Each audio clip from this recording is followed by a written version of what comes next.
You're listening to your favorite podcaster's favorite podcast with David and Kayne. And with you.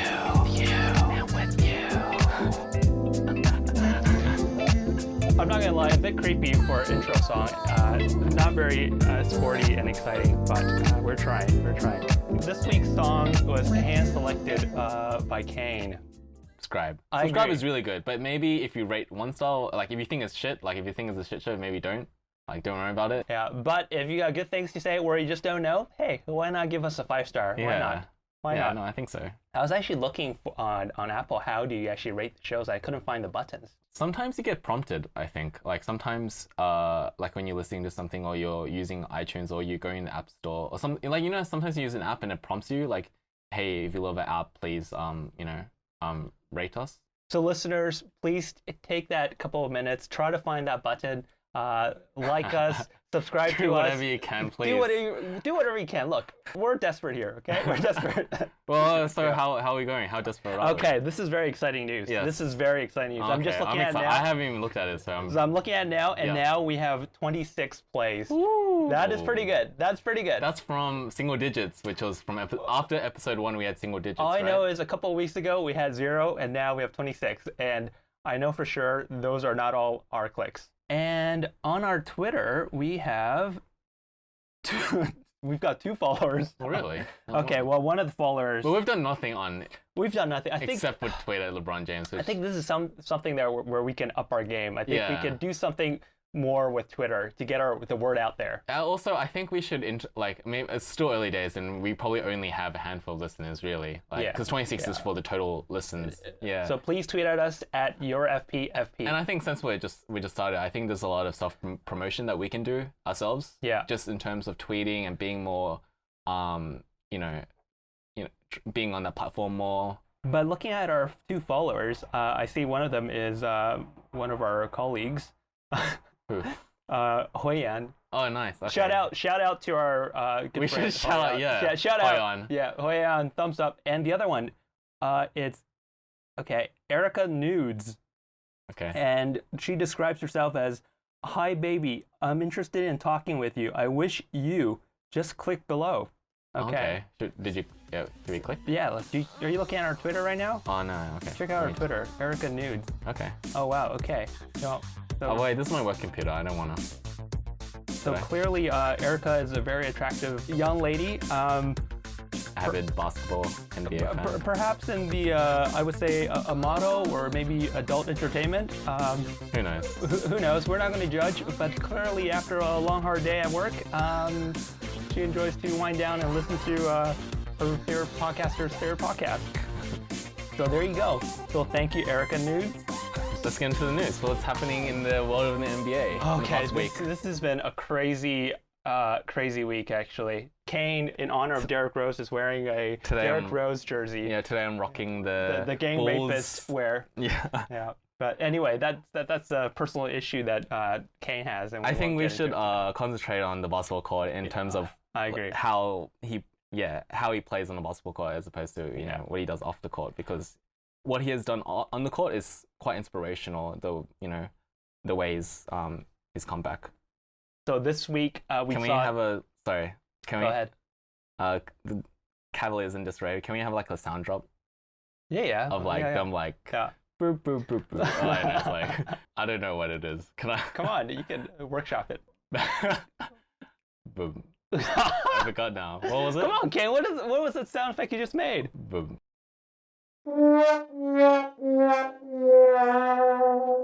Kayne, how would you sum up the Cleveland Cavaliers season this far? Boom. All within a span of a week or so. Ty Lue gets fired. J.R. Smith basically wants a trade, and he made that known publicly. Also, Larry Drew, who is the assistant coach now, in negotiation with management around his role going forward with the organization. Ty Lue being fired, I don't think it's really surprising. And it's surprising that they fired him now, in the beginning of the season, as opposed to in the off-season, when they weren't going to give him a longer leash. Look, I don't know why they kept him if they didn't think... Like, what would they expect? They knew they were a bad team. That's what I don't get, right? If they knew they were a bad team, but they wanted Ty Lue to be the leader of this kind of bad / rebuilding team, then you have to kind of trust that Ty Lue is going to get through this and, you know, teach these young guys to be better, but it's not going to be reflected in their overall record, right? But to fire him after 7 games and say like, hey, you know, your 0 win effort is not good enough early in the season, then you kind of knew that, like, you knew the talent on this roster. You knew that how many wins they were going to achieve just during the offseason, so you can get the actual coach you want and coach this, you know, this team through the preseason, you know. But let's be honest, if you're Ty Lue, this is the greatest thing that's ever happened to you. If you were Ty Lue, what would let's you know, analyze this scenario. You're getting paid now. They're going to pay you out for the rest of your contract. Yeah. Plus, you save yourself maybe 60 losses in your record. I mean, think about it. How many wins are they going to get this year? I just think Ty Lue is a coach, sorry, that kind of got that job because of his relationship with LeBron, maybe. Well, interestingly, after he got fired, LeBron tweeted at Ty Lue. Yeah. And, you know, said something about it was a partnership that we won the championship. And also, you know where to find me. See? That is very interesting. See? But I just don't think Ty Lue will get another head coaching job if it's not for, you know, he's not going to be a team that's associated with LeBron. And he's not going to be part of a rebuilding process. There's no way. He's a championship coach. Yeah, he's a championship coach, but and like you said, he's a player's coach. Yeah, that's true. I mean, how many championship level coaches are there out there, right? No, but would you really, like, Ty Lue did win that championship in 2016, but would you really how much credit do you give Ty Lue? LeBron can be super demanding. He can get a lot out of his, you know, fellow players. Of course, this is one of the narratives, right? That Ty Lue never gets the credit that he deserves, because when you have LeBron, people say he's the coach, he's the best player, he's the GM, he's everything. Yeah. But I think I would not underestimate Ty Lue's influence there. But in any case, we're happy for you, Ty Lue. And now you've got probably more time, you can perhaps you come on to our show, tweet at us at YourFPFP. The question for you is, do you think he'll somehow make his way to LA? That's what I was gonna say. I was gonna say that because as we may all know, I'm salivating. That would be fantastic. As we all know, there's another kind of former player. There's another former recent player in the NBA, in Luke Walton, that is currently the coach of the LA Lakers, and he's on the hot seat. Apparently, there was a meeting between Magic Johnson and Luke Walton. It was a very fiery meeting, where apparently very interesting. Magic was berating Luke for the slow start. At that time of the meeting, it was 2-5, and I don't know. I heard that Jeannie Boss heard about it, and like Jeannie was like, you know, what's going on. I'm not sure if it was impromptu or, you know, if it just. And also Stephen A. Smith was reporting today, or maybe yesterday, about the story. Do you think that's surprising that Luke Walton will be in the hot? I mean, he was, you know, he was a favorite to be, you know, one of the first coaches. I was quite surprised that he was retained, or you're surprised that he's on the hot seat? No, that he's on the hot seat. Yeah. Because prior to this, they were grooming him as all the stuff that you're hearing out of the organization was that this was a long-term coach, right? He's great. He is a Laker. He was playing for the Lakers. He's part of the Golden State lineage and Steve Kerr tree. So he was a keeper. And when Magic first became president, he had lots of good things to say about Luke. But as Stephen A. pointed out, you know, he is not someone that was handpicked by Magic. So what was really interesting about the Magic Johnson story is, you know, the Magic Johnson that I know and that's out in the public is this really warm, open, smiley guy. Yeah. But you know, behind closed doors, this guy is a competitor, and I like that. He wants to win. I think it's a bit two-faced though, because you look at like other sort of decision makers, and you know, maybe a lot of them are two-faced, and that's just the public persona that they kind of, you know, present in the public. But you know, look at Greg Popovich and look how stony he is. You kind of know what he's, you know, you kind of get a sense of how they would act in certain environments. But with Magic Johnson, you don't know, because all the time in you know, on TV and, you know, other, you know, public platforms, like you say, he's always bubbly. He's always very affable. He's very outgoing. He's friendly. But like you said, behind closed doors, because he's got a very competitive spirit. He's not afraid to scold his absolutely employees not. basically. But I mean, you know, maybe I've never been in that environment where it's you know, it's a week by week sort of proposition. Like you have to, have results to keep your job. And that's just the sort of environment that Magic Johnson is trying to create, and you know, trying to restore the Lakers back to the former glory. Maybe that's just his strategy. But I don't know. I guess me, like, you know, someone that has that kind of duality in personality, it makes me hard to trust him as just in general, I guess. Well, I mean, it depends on how he actually behaves behind closed doors. It sounded like it was a really heated meeting, and I mean, a one-sided heated meeting, as in like Luke Walton's sitting there, like head down, like, you know. Oh, really? No. I'm just imagining him like, you know, like a small child, like Magic Johnson's like pointing his index finger at Luke Walton is like, you know, like scolding him, like, you gotta do better. This is not good enough. But you have LeBron. I gave you LeBron James. Do you think Ty Lue will somehow take over?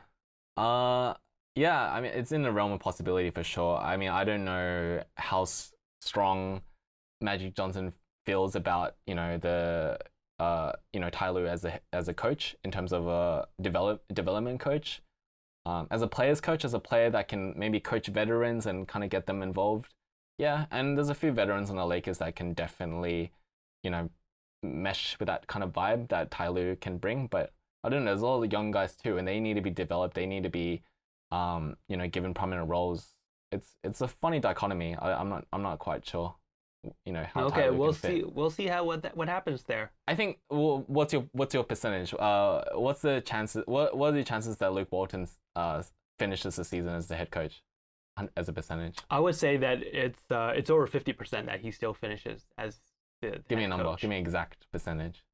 I'll say 51. Oh, really? Yeah, I'd say it's a 50-50 proposition, but slightly favored in keeping him. Oh, really? Right. I think it's always easier. You always give a little bit of advantage in this situation to sort of the status quo, I think. Because also he has the backing of Jeannie Buss. Yes.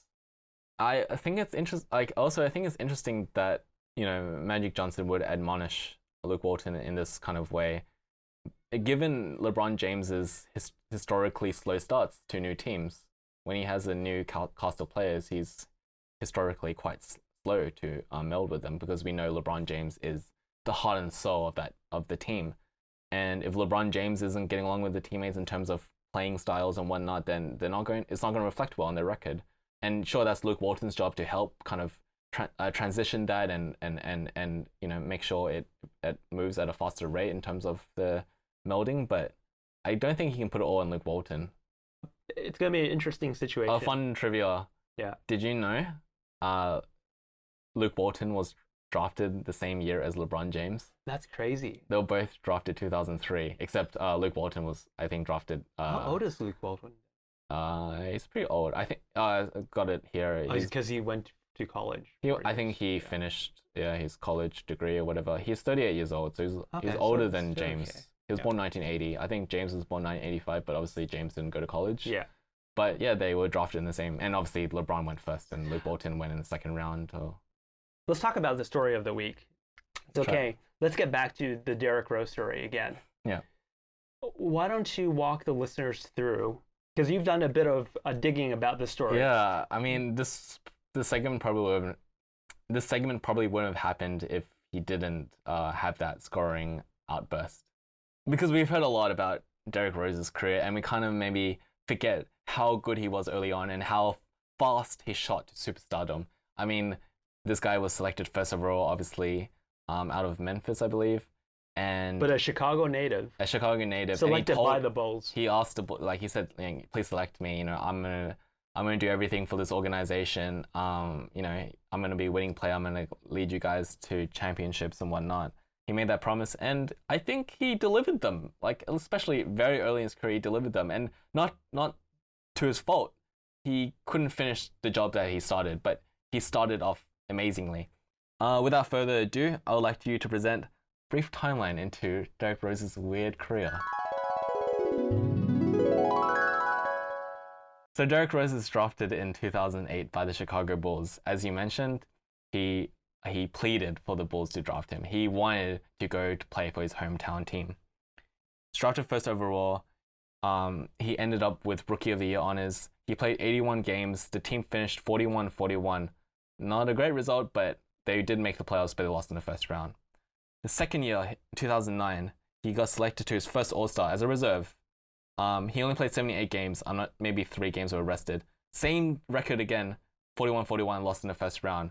But there was a little bit of improvement, and having an All-Star appearance in your second year, that's nothing to scoff at. What was his scoring average in his rookie year? In his rookie year, he scored 16.8 points. Okay. Not bad. And by his second year, he rose that to 20.8 points. Across the board, it's about the same. Like in terms of assists per game and rebounds per game, it's all quite similar.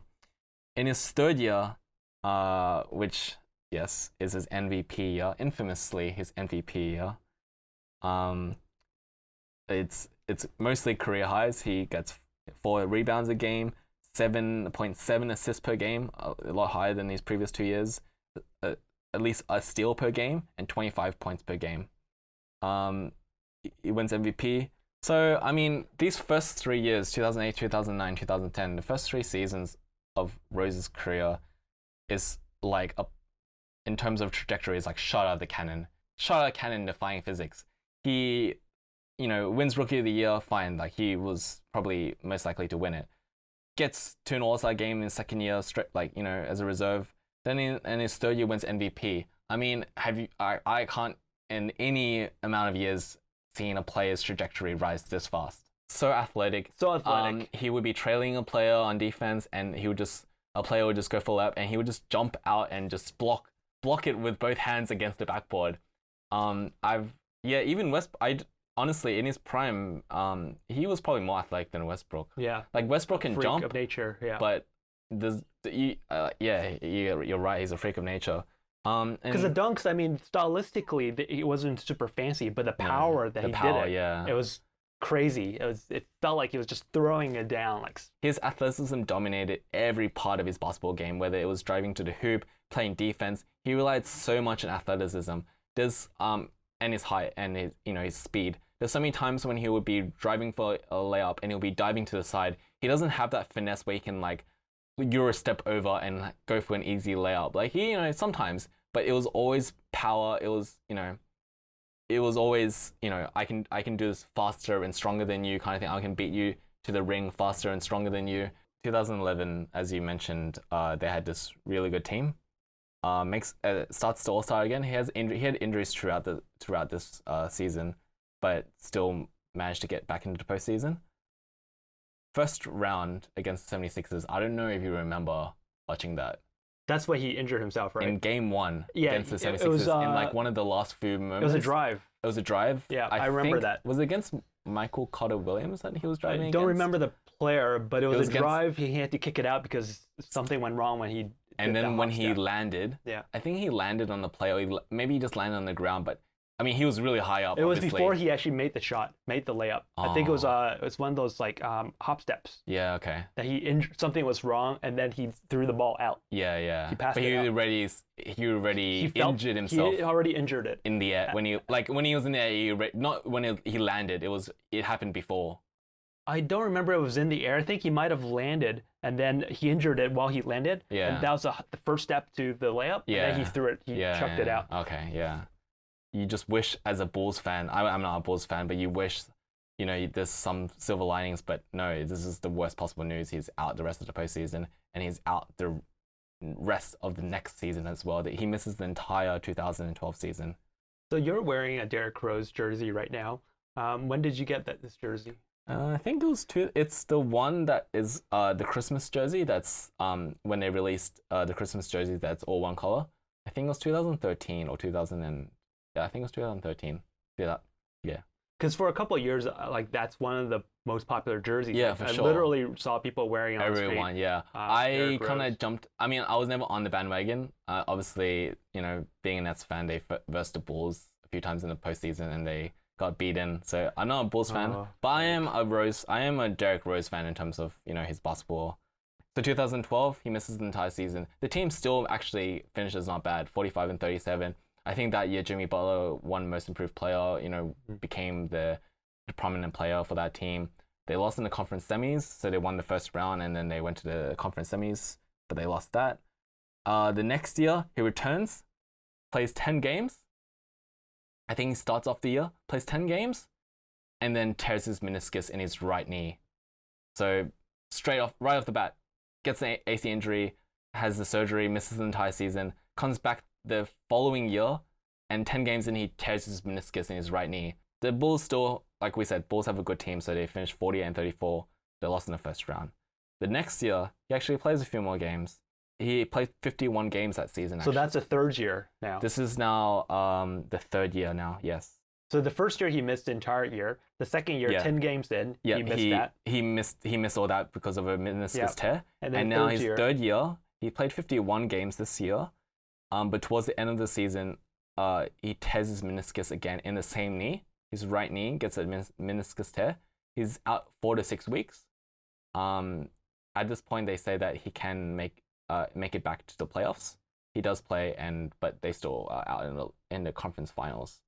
And then in 2015, pretty good. He played 66 games this year, but they missed the playoffs and they finished 42-40, and that's the end of his Bulls career. But what doesn't come across during that period, looking at like 50 games, was sort of the drama and narrative happening during that season. Because remember, there's that whole discussion about when is Derrick coming back? Because he was going to take his time to come back. And I remember that was causing tension within the locker room and within the organization. It's sort of like almost like a Kawhi situation where he's got his own team, medical team doing their own rehab schedule. Yeah. I mean, since he tore his knee after his fourth season, he's never gained over 20 points a game. And this is a player that relied so much on his explosive abilities, his leaping, his athleticism. Once you kind of took that away, he didn't even make over 5 assists a game. That's how bad the injury was, that he couldn't even be a pass first point guard. He had to just change his entire style. And then finishes off, he gets traded to the Knicks in the offseason 2016. Plays 64 games for the Knicks. The team finishes 31-51, but unfortunately he actually tears his meniscus again. It has a meniscus tear in his left knee this time, so a different knee. But now this is his 4th knee surgery. And I think you're right in terms of overall injuries. He has 5 because there was one time where he had to wear a mask because of an orbital bone. I think he got an eye injury. An eye injury or something, like an orbital bone. So he had to wear a mask. So he's had 5 injuries, but 4 to his knee. I think 3 to his right knee. Now his meniscus tear in his left knee, which is no joke. You don't, usually players don't come back from multiple knee surgeries. It's really hard to do. Anyway, he gets picked up by the Cavs. And on the Knicks, this is already sort of his, I guess the story surrounding the players already getting complicated. This was, I think, on the Knicks, he took his first sort of, he disappeared for a 2-week period or maybe a couple of games. Literally just disappeared. People didn't know where the hell he was. It started with it on the Knicks, I think. So it's already, this is now becoming a player that's bringing with him a lot of baggage, in addition to sort of waning talent. Yes. So then he gets traded to the Cavs, and how long did that was just the one season, right? I'm not sure if he got traded to the Cavs, actually. I think he just signed with the Cavs in the beginning of the season. Obviously, he had the injuries at the beginning of the season, so, he was evaluating his career. He was actually, evaluating whether he has a future in the NBA because of all the injuries he sustained. The Cavs wanted him. The Cavs were hoping that he could play by early December. And on the Cavs again, I don't think he disappeared this time, but he had to take a mental or something break. That's right. For personal reasons. That's right. So again, it's just this constant sort of off the court issues. So he got traded to the Utah Jazz in a 3-team trade with the Kings and the Cavs, but he was waived by the Jazz. I don't know if you think that was a good move in hindsight or not. Probably. Who knows? I think it's fine. He reunites with Tim Thibodeau anyway, with the Timberwolves. And the rest of his played that 2011 season. teammates. He went to the playoffs, lost the first round against the Rockets. Now this season, he got re-signed by the Wolves, and then here we go. against the Utah Jazz, against the team that waived him. Oh, wow. Funny. Yeah. Scores a career high 50 points. I mean, which is quite interesting. Like, you think, pre-injury, MVP Rose would have scored 50 points at some point. It's quite surprising that this version of Derrick Rose got a career high. Yeah, that's actually quite surprising, given that he's not a three-point shooter. Yeah, and which is, once again just proves how weird this. I mean, I'm not sure. We can dive into whether we think he's a fringe Hall of Fame player or if he doesn't even deserve any consideration at all. Oh, that's. I think that's something we can discuss at a later point. Yeah, because I don't really know. I think it's a tough one too. It's a tough one. I don't think he's Hall of Fame at all.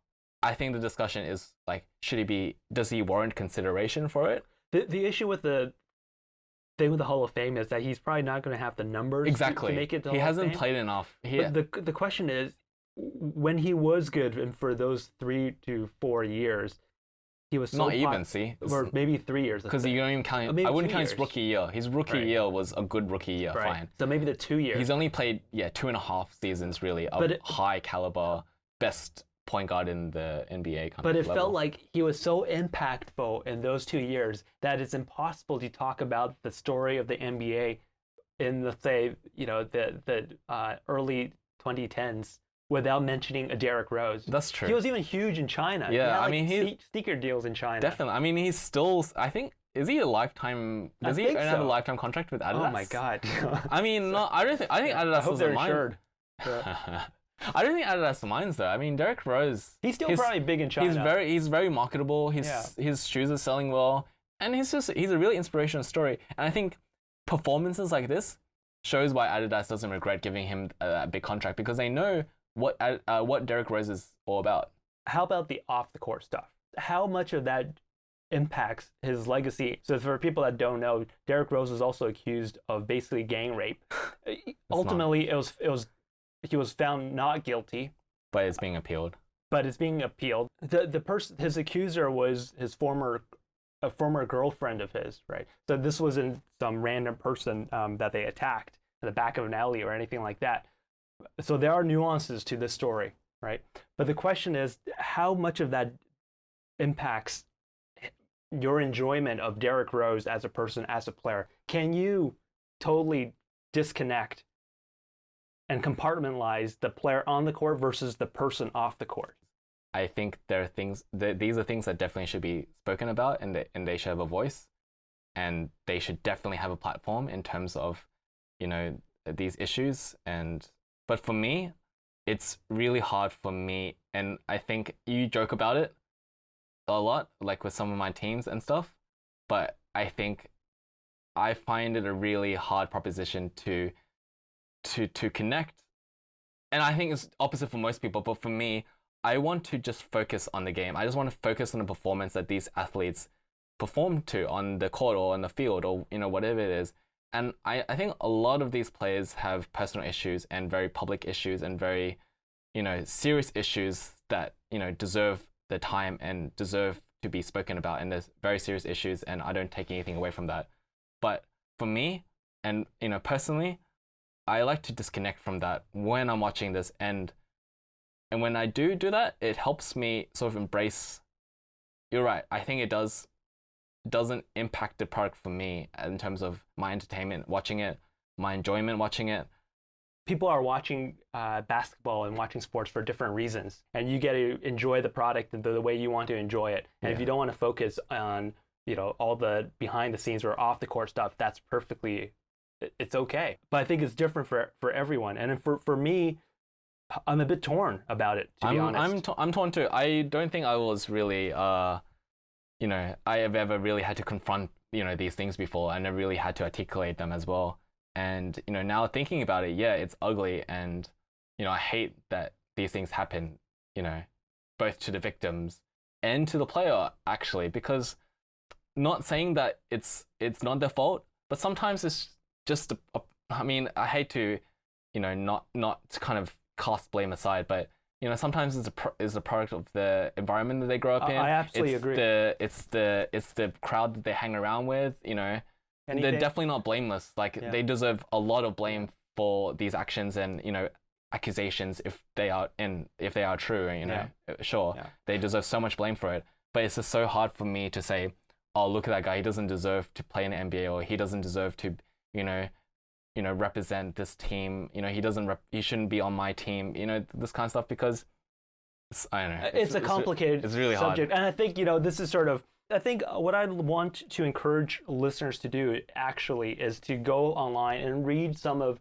the more recent interviews with Derrick Rose. I was following the sort of his court situation with the rape accusations, and my initial impression was, okay, you know, I don't want anything to do with this guy. This is a terrible person, terrible human being. Yeah. But actually, reading some of his recent interviews, he's pretty real about what happened in the situation. You look at the headlines, and then you see these big bad words like rape, and it is actually very nuanced, because you have someone like, let's say, a Bill Cosby, who is literally drugging women and then raping them. You have that one level, and then you have other levels that maybe is not like that. So I think it's important not to put everyone in the same bucket and actually look at it individual case by case basis. True. But I'm not suggesting at all that she's wrong in any way. But the story, it's a bit more than just the headlines. I remember when I was younger, and you said like he was everything to the end. He was this little 2 or 3 year period. He was everything. He was the man. Like, I mean, LeBron was still the man for sure, but Derrick Rose was this like kind of guy that was all like a superhero, just, you know, kind of nagging LeBron like, hey, like I'm the best player kind of thing. And he was showing it just the way he was. And the Bulls were good. That team was good. Yeah, right? And they were really good. And the way that he played, it was amazing. I mean, it must have been annoyed like LeBron James's Miami team a little bit, because they're like, you know, we've assembled a super team, but this Bulls team, like, they're pretty pesky. We definitely recognize this version of Derrick Rose post injury, where, you know, he's, you know, not a great shooter. He, you know, still gets little nicks and like injuries and stuff like that, but I just want to remember a time when Derrick Rose was the most dominant guard in the NBA.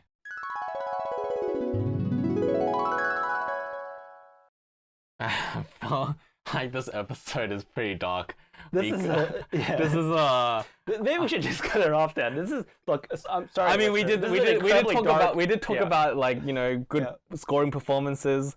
But then we go downhill. We start talking about Cleveland and the disarray they're in. We talk about Rose's career. You know, Luke Walton is on the hot seat, getting scolded by Magic Johnson. This is an incredibly depressing Rose's, you know, off the court issues.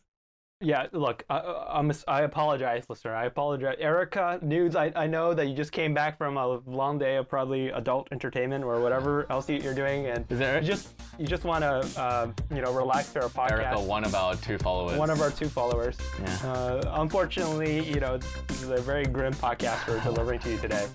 But please stay with us. Stick with us. Don't unfollow us. I do want to check if Erica's a real person. We should tweet that. I'm pretty sure she's not real. Oh no! Oh, what do you mean? Like, look at. I don't know. I shouldn't say. I'm not. Could they just make fake? Like, those people just make fake profiles, no? Like, is this a robot that? Did you ever use MSN? No, I haven't. What? When you were younger, did you use Instant Messenger? Yeah, I used Messenger. Yeah. But did you ever have like, you know, like, did you ever have like kind of sex bots that kind of chatted with you? Like, you know, because they had like same. Basically, they just ask you a credit card. Oh, really? And then, like, sometimes it's just like you're bored, so you play like, yeah, okay, let me go get my credit card. And then you give them a fake credit card. Is there a real person behind it, or just a robot? No, I think it's a bot. Oh, really? Or maybe it's a real. Actually, I think it's a bot, because they have like very like scripted answers kind of thing, like just based on what you say kind of thing. Well, look, Erica, we don't care. It might be real, actually. That might be real. We don't care if you're a bot or not. Just please don't unfollow us, okay? We need all the Twitter followers we can get. Well, we know that Hoyan's real. So Hoyan, we appreciate your follow. Shout out to Hoyan. Look, we promise next week we're gonna touch on happy. We're gonna touch on the happy subjects. But isn't, you know, that's, you know, the drama in the NBA. A lot of times it's sad news. It's the most kind of exciting news, I guess, are the ones that result in someone else's depression. Oh boy. Yeah. Yeah. We're talking about the big Yeah. news, you know, the big news of the past week is the, you know, firing of Ty Lue, admonishment of Luke Walton. Oh, You know, poor we're not JR. talking about the play of Giannis Antetokounmpo and the Yeah, 7-1 that's true. Raptors, That's true. 7-1 Bucks. Sorry. Yeah. You know, we didn't talk about Kyrie Irving coming back. He's got new shoes. He's Oh my looking God. good. Okay, there's the nothing- Celtics, there's the nothing Celtics happy are about that 6-2. The Celtics are all good. I mean, I'm not happy about that. We you don't know. need any of the Boston teams to be doing well. I mean, I think this might be a little bit of projection because the Nets lost, have been losing a lot of games. So 3 and 6. They're close. They've been pretty close in games. I don't want to talk about it because we promised not to talk about the Nets Okay. every episode. Yeah, that's right. Look, mostly a depressing podcast, but there's a ray of sunshine as well. We'll try to do better We're next. trying to do better next time. And how inappropriate that we had our intro and outro music this week is the central selection that you selected, Kayne. I think that just threw me off. Are we going to? This is playing. We're gonna play out with it. Yeah. Okay, let's get serious. Let's get serious and low now. Okay, well, listeners, thanks for tuning in and listening to us again, and we'll see you next time. Goodbye. Bye.